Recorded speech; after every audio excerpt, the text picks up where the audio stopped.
నిన్ననే లోకేష్ ఢిల్లీలో ఒక ప్రకటన ఒక వ్యాఖ్య చేశాడు.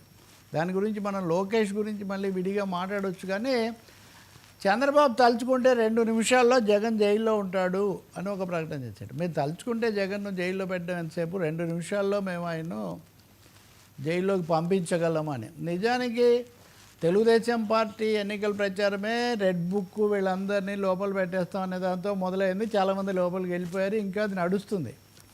సో అటు నుంచి వాళ్ళ రెడ్ బుక్, ఇటు నుంచి భూస్థాపితం, ఇప్పుడు మూడోది రఫా.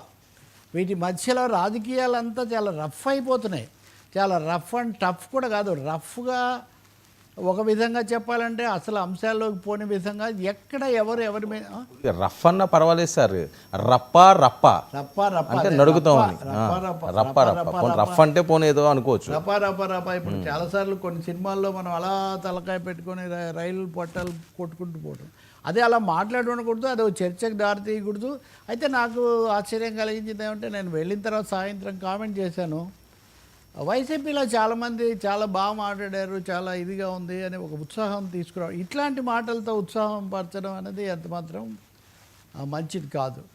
ఇంకా రెండో వైపు నుంచి చూస్తే ఓకే, వరుసగా మొన్న కూడా మనం చూసాం కదా, ఒక సైడ్ కాదు. నేను అందుకే అది కూడా చెప్పాను, 2 ఒకటేని కాదు. ఈయన మాట్లాడింది ఖచ్చితంగా తీవ్రమైంది.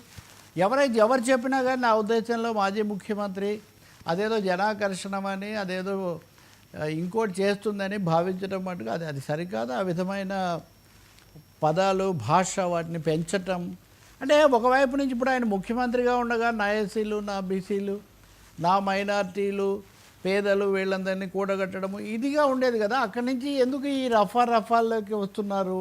నా ఎస్సీలు, నా బీసీలు అన్నటువంటి ఆ పరిభాష ఎందుకు మార్చుకుంటున్నారు?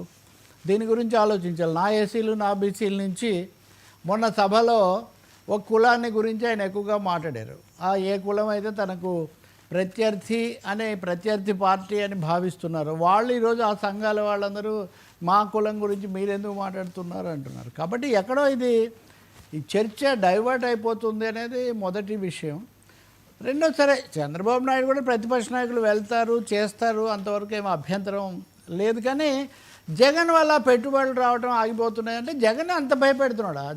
ఇంత 164 స్థానాలతో అధికారంలో ఉన్నటువంటి పాలక పార్టీని కాదని జగన్ను చూసి భయపెడుతున్నారని పదే చెప్పడం అన్నది నిజానికి జగన్కి అంతకంటే ప్రచారం ఇంకేం కావాలండి. సో చంద్రబాబు ఆ విధంగా చూస్తే బిగ్గెస్ట్ స్టార్ క్యాంపెయినర్ ఎవరంటే, జగన్ను చూసి సింగపూర్ రావట్లేదు, జగన్ను చూసి పెట్టుబడులు రావట్లేదు. దానికి ఆయన ఒక కొత్త సిద్ధాంతం కూడా చెప్తున్నారు. అంటే బేషరతుగా నేను రఫా అనేది ఆ పరిభాష అది మంచిది కదని చెప్తూ నేను రెండో వైపు చెప్తున్నాను.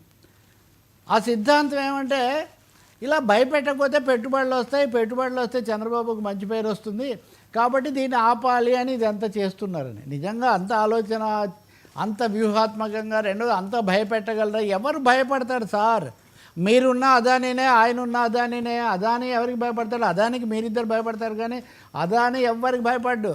అందులో ఇంకా రెండో అభిప్రాయం ఏం లేదు. ఇప్పటి వరకు చంద్రబాబు నాయుడు మాటల్లో కూడా ఒక్కోసారి ఆయన ఏం చెప్తూ వచ్చాడంటే, జగన్కు అది అవగాహన లేదు, లేకపోతే కక్ష సాధింపు, అందుకని నేను సైబర్ సిటీ మొదలుపెట్టాను, దాన్ని రాజశేఖర రెడ్డి కొనసాగించాడు, కేసీఆర్ కొనసాగించారు, అందుకనే హైదరాబాద్ అభివృద్ధి కొనసాగిందని చెప్పారు. నిన్న ఆయన రాజశేఖర రెడ్డికి ఇచ్చిన సర్టిఫికేట్ కూడా కొంచెం వెనక్కు తీసుకుంటున్నారు. ఎందుకు అంటే, రాజశేఖర రెడ్డి కూడా ఆపాలని చూశాడు, కానీ ప్రజల్లో చాలా తీవ్రమైన వ్యతిరేకత వచ్చినందుకు వెనక్కు తగ్గారు అని. ఇప్పుడు పాపం జగన్ ఏదో అంటే రాజశేఖర రెడ్డికి ఇచ్చిన సర్టిఫికేట్ ఎందుకంటే వెనక్కి తీసుకోవడం?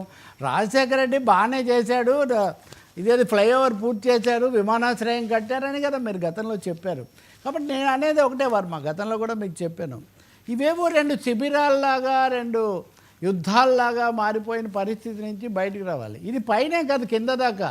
ఆ ప్లకార్డ్ పట్టుకున్న రవితేజ అనే అతను తెలుగుదేశం నుంచి వచ్చాడు, తెలుగుదేశం నుంచి కోపంగా వచ్చి ఇలా అంటున్నాడు, అంటే మంచిదే కదా అని జగన్ అన్నారు. తెలుగుదేశంలో స్థానిక కార్యకర్తలు ఈరోజు మీడియాను పిలిచి, అతను ఏదో ప్రయోజనాల కోసం తెలుగుదేశంలో చేరాడు, ఆ తర్వాత వైసీపీలోకి పోయాడు అంటే మీరు